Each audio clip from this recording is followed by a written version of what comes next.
Hello' students সকলোকে স্বাগতম আন এটা নতুন ভিডিঅ'লৈ। আজি আমি আলোচনা কৰিম ক্লাছ 7-ৰ সমাজ বিচিত্ৰত থকা পাঠ 10 ভাৰতৰ সাংস্কৃতিক ঐতিহ্য।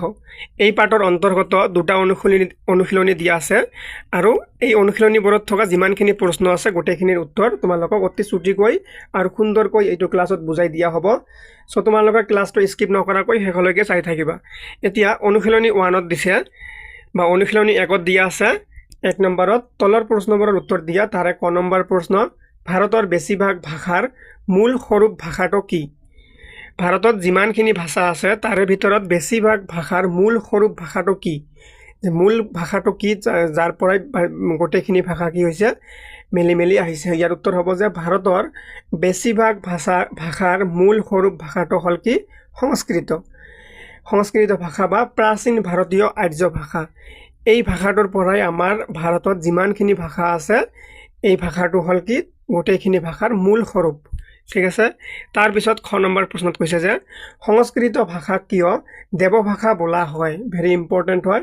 উত্তৰ হ'ব যে প্ৰাচীন কালত বেদ উপনিষদকে ধৰি হিন্দু ধৰ্মৰ প্ৰধান ধৰ্মগ্ৰন্থসমূহ আৰু মন্ত্ৰসমূহ সংস্কৃত ভাষাত ৰচিত হৈছিল। ইয়াক দেৱতাসকলৰ মুখনিত সৃত ভাষা বা দেৱতাসকলৰ লগত মত বিনিময় কৰা ভাষা বুলি বিশ্বাস কৰা হয় বাবেই সংস্কৃত ভাষাক দেৱভাষা বোলা হয়। মানে হিন্দু ধৰ্মত যিমানখিনি গ্ৰন্থ আছে বেদ উপনিষদকে ধৰি মানে মূল প্ৰধান ধৰ্মগ্ৰন্থসমূহ এই সংস্কৃত ভাষাত লিখা আৰু দেৱতাসকলৰ লগত কথা বাৰ্তা বা মত বিনিময় কৰাৰ কাৰণে এই সংস্কৃত ভাষাটো ব্যৱহাৰ কৰা হৈছিল বুলি সকলোৱে বিশ্বাস কৰে। সেইকাৰণে এই সংস্কৃত ভাষাটোক দেৱভাষা বুলি কোৱা হয়। এতিয়া গ নম্বৰত দিয়া আছে অপভ্ৰংশ কি? ইয়াৰ উত্তৰ হ'ল যে প্ৰাচীন ভাৰতত প্ৰকৃত ভাষাৰ পৰিৱৰ্তী স্তৰত মানুহৰ মুখ বাগৰি যি বিকৃত বা সৰলীকৃত ভাষাৰ ৰূপৰ সৃষ্টি হৈছিল তাক কি অপভ্ৰংশ বুলি কোৱা হয়। ইয়াৰ পৰাই আধুনিক ভাৰতীয় আৰ্য ভাষাসমূহ যেনে এইটো তোমালোকে এই ব্ৰেকেটত দিয়া লিখিব নালাগে, তোমালোকক বুজাৰ কাৰণে দিয়া হৈছে কি যেনেকৈ ভাৰতীয় আৰ্য ভাষাসমূহৰ উৎপত্তি হৈছিল। আৰ্য ভাষাসমূহ কি কি? যেনেকৈ অসমীয়া, বঙালী, হিন্দী আদি হ'ল আৰ্য ভাষা। ঠিক আছে। এতিয়া তোমালোকৰ নেক্সট কি দিছে? নেক্সট প্ৰশ্নত দিয়া আছে যে সংগম সাহিত্য কাক বোলে? আৰু কি সুধিছে? এই সাহিত্যৰ অন্তৰ্ভুক্ত মহাকাব্য দুখনৰ নাম লিখা।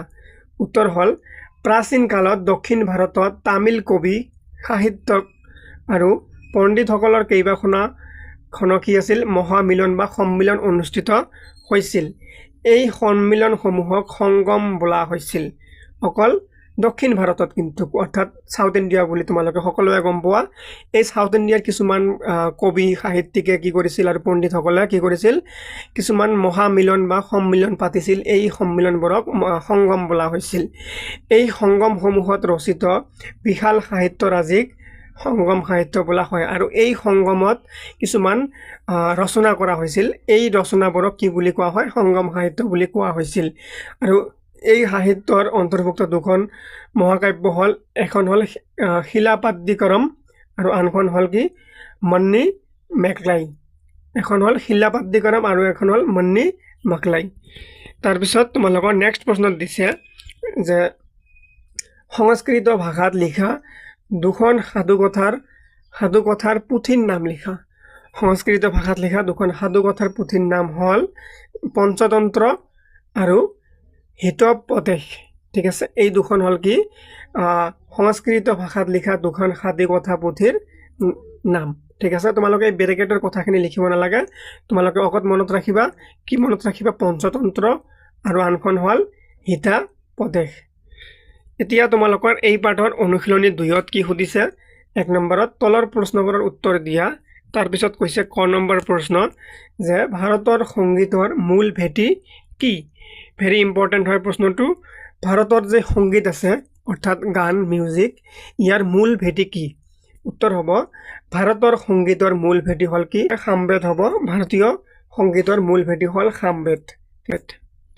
তাৰপিছত নেক্সট দিয়া আছে ভাৰতৰ শাস্ত্ৰীয় সংগীতৰ প্ৰধান ভাগ দুটা কি কি? ইয়াৰ উত্তৰ হ'ল যে ভাৰতীয় শাস্ত্ৰীয় সংগীতৰ প্ৰধান ভাগ দুটা হ'ল হিন্দুস্তানী সংগীত আৰু কৰ্ণাটকী সংগীত। এই ভাৰতীয় শাস্ত্ৰীয় সংগীতক দুটা ভাগত ভাগ কৰা হৈছে।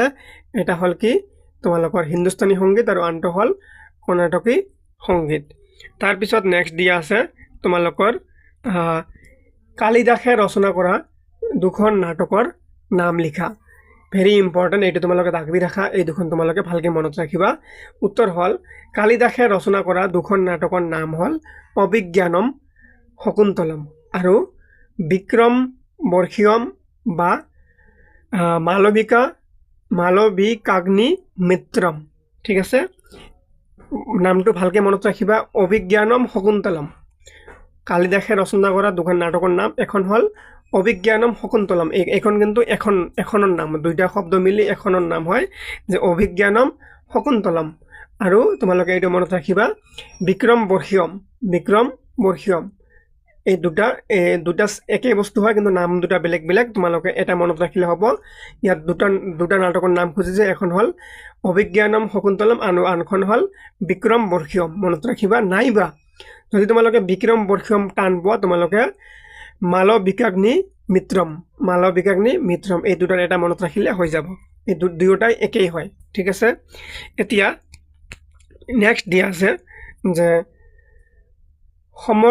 সমৰ কলাৰ লগত জড়িত দুবিধ নৃত্যৰ নাম লিখা। উত্তৰ হ'ব সমৰ কলাৰ লগত জড়িত দুবিধ নৃত্যৰ নাম হ'ল মণিপুৰৰ থাংটা আৰু পাঞ্জাৱৰ গটকা। মনত ৰাখিবা, মণিপুৰৰ থাংটা আৰু পাঞ্জাৱৰ গটকা এই দুটা কি সমৰ কলাৰ লগত জড়িত দুবিধ নৃত্য। তাৰপিছত নেক্সট প্ৰশ্নত দিয়া আছে যে মোগল চিত্ৰকলাৰ প্ৰধান বিষয়বস্তুবোৰ কি কি। ইয়াৰ উত্তৰ হ'ব যে মোগল চিত্ৰকলাৰ প্ৰধান বিষয়বস্তুবোৰ আছিল ৰাজ দৰবাৰৰ দৃশ্য, যুদ্ধৰ বৰ্ণনা, ৰজা মহাৰজাৰ চিকাৰৰ দৃশ্য, প্ৰকৃতিৰ দৃশ্য আৰু ৰাজকীয় কি প্ৰতিকৃতি। এইখন তোমালোকে লিখিব নালাগে, ব্ৰেকেটত দিয়া বুজাৰ কাৰণে দিয়া হৈছে। এতিয়া নেক্সট দিয়া আছে সচিত্ৰ পুথি কাক বোলে। অসমৰ 3খন সচিত্ৰ পুথিৰ নাম লিখা। এইটো ইম্পৰ্টেণ্ট হয়। উত্তৰ হ'ব যিবোৰ পুথিত বিষয়বস্তুৰ লগত সংগতি ৰাখি পতিত চিত্ৰ অংকন কৰা হয় তাক সচিত্ৰ পুথি বোলা হয়। অসমৰ 3খন সচিত্ৰ পুথি হ'ল হস্তি বিদ্যানৱ, চিত্ৰ ভাগৱত আৰু গীত গোবিন্দ বা আনন্দ লহৰী। এই 3খন হ'ল অসমৰ সচিত্ৰ পুথি। আৰু সচিত্ৰ পুথি কাক কয় আমি প্ৰথমতে তোমালোকক কৈয়ে দিছোঁ। এতিয়া নেক্সট প্ৰশ্নত দিয়া আছে যে ভাৰতৰ কোনটো অঞ্চলৰ মন্দিৰ শৈলীক বেচৰ বুলি জনা যায়। উত্তৰ হ'ব ভাৰতৰ দক্ষিণাত্য বা মধ্য ভাৰতৰ বিন্ধ্য পৰ্বতৰ পৰা কৃষ্ণা নদীলৈকে বৰ্তমান কৰ্ণাটকৰ অঞ্চলৰ মন্দিৰ শৈলীক বেচৰ বুলি জনা যায়। তোমালোকে এই ব্ৰেকেটৰখিনি তোমালোকে লিখিব নালাগে, দীঘল হৈ যাব উত্তৰটো। তোমালোকে কি কৰিবা, এইখিনি লিখিব নালাগে, মই কাটি দিছোঁ। ঠিক আছে, এইখিনি লিখিব নালাগে, তোমালোকে অকল এইখিনি পঢ়িলে হৈ যাব যে ভাৰতৰ দক্ষিণাত্য বা মধ্য ভাৰতৰ মন্দিৰ শৈলীক বেচৰ বুলি জনা যায়। এইখিনি পঢ়িলে হৈ যাব। আৰু এই শৈলীত উত্তৰ ভাৰতৰ নাগৰ আৰু দক্ষিণ ভাৰতৰ দ্ৰাবিড় শৈলীৰ সংমিশ্ৰণ দেখা পোৱা যায়। তোমালোকে অকল এইখিনি লিখিলেও হ'ব। ঠিক আছে, তোমালোকে অকল ইয়াৰ পৰা লিখিলেও হৈ যাব, ইয়াৰ পৰা এইখিনি লিখিলেও হৈ যাব। চ' এইখিনিতে তোমালোকৰ এই পাঠৰ অন্তৰ্গত অনুশীলনীত থকা যিমানখিনি প্ৰশ্নৰ উত্তৰ আছিল আমি গোটেইখিনি সুন্দৰকৈ আলোচনা কৰিলোঁ।